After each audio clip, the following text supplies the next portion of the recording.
ঘুম থেকে উঠেই ব্রাশ করে একটুখানি ভেজানো বাদাম আর অ্যালমন্ডস খেয়ে নিচ্ছিলাম।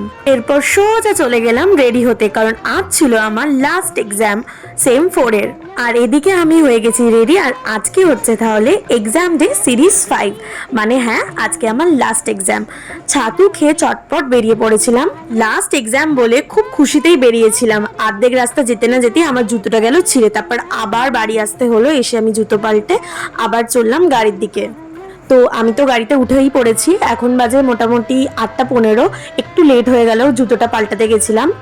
আজকে ছিল গ্লোবাল বিজনেস এনভায়রনমেন্টের এক্সাম, লাস্ট এক্সাম। আমি তো বিশাল খুশি। আর এই যে ক্লাসরুমে ঢুকেও পড়েছি, এক্সাম স্টার্ট হবে 3 ঘন্টা বাদে। আমরা এক্সাম হল থেকে বেরিয়েও পড়েছিলাম।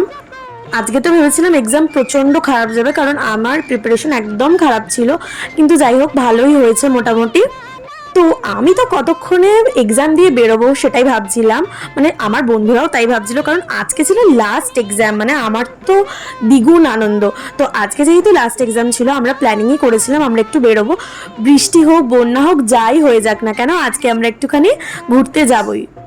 তো প্ল্যানিংটা লাস্টে আমাদের সাকসেসফুল হলো। আমরা গেছিলাম সেইভি রেস্টুরেন্টে। ওটা আমরা আগে থেকেই প্ল্যান করেছিলাম যাওয়ার জন্য। ওটা সেন্ট্রাল থেকে একটুখানি যেতে হয়, সেন্ট্রাল মেট্রো স্টেশনে নেবে। রেস্টুরেন্টটা একটু ভেতরে ছিল, বাট স্টিল রেস্টুরেন্টের অ্যাম্বিয়েন্স, খাবার দাবার, কোয়ালিটি সবটা ভালো ছিল। যাই হোক আমরা 3জন মিলে চলে এলাম। আসলে আমরা আসবো অনেকজনই ভেবেছিলাম, কিন্তু আস্তে আস্তে কাট হতে হতে হতে হতে 3জন এসে দাঁড়িয়েছে, যেটা বেসিক্যালি হয় সব গ্রুপেই। একটু ফাঁকাই ছিল, কিন্তু লাঞ্চ টাইমে দেখলাম অনেকটা ভিড় হয়ে গেল। এই যে আমরা এখন একটুখানি ওয়াশরুমে এসেছিলাম, তারপরে আমরা মেনু ডিসাইড করছিলাম যে কি খাওয়া যেতে পারে। খিদে তো পেয়েছিল প্রচণ্ড, আর তার সাথে ছিল মজা, কারণ আজ ছিল লাস্ট এক্সাম। আর এইদিকে আমরা খাবার দাবার নিয়ে নিয়েছি। কি কি অর্ডার দিয়েছিলাম সেটা একটা নেক্সট ভিডিওতে দেখাবো। আজকের মতো এইটুকুই, টাটা।